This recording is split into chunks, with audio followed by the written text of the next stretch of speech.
Məni öldürüb mənim üçün ölümə demə. Axı sevgimizi yaşadıb əmin illər. Əcəl varsa günahımı mən də bilim. Daha gezdi qayıtmaq istəmirəm. Biz hansı yanlışın səhvinə düşdük sənsə. Mən səhvlərə düşkün bir ömür bu eşqi yaşamaq istədim. Amma bilmədən dərdlərə düşdüm. Ağlı başımda deyil bu aralar. Qəlbimə bir daş bağlamışam. Yenidən bərbad etməsinlər deyə. Mən sənsizliyimlə barışıram.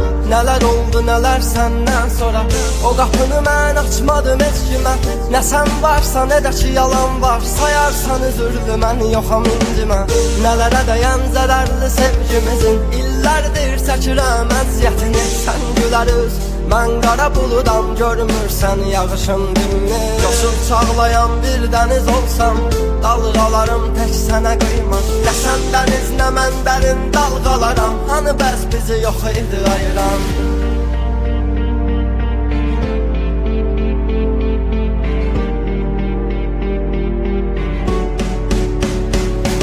Məni öldürüb mənim üçün ölümə demə. Axı sevgimizi yaşadıb əmin illər. Əgər varsa günahımı mən də bilim. Daha gezdi qayıtmaq istəmirəm. Biz hansı yanlışın səhvinə düşdük sənsə.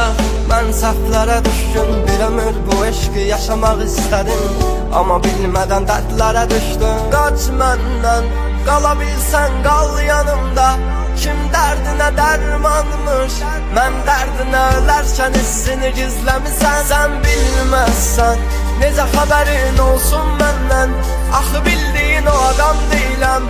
Ağlımdakı bitməz bilirəm, dəyməz birinə. Sən varsan, mən heç kimi axtarmam.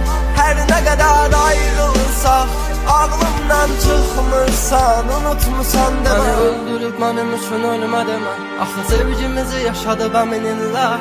Varsa günahımı mən də bilim. Daha gezdi qayıtmaq istəmirəm. Məni öldürüb mənim üçün ölümə demə. Axı sevgimizi yaşadıb əmin illər. Əgər varsa günahımı mən də bilim. Daha gezdi qayıtmaq istəmirəm. Biz hansı yanlışın səhvinə düşdük sənsə.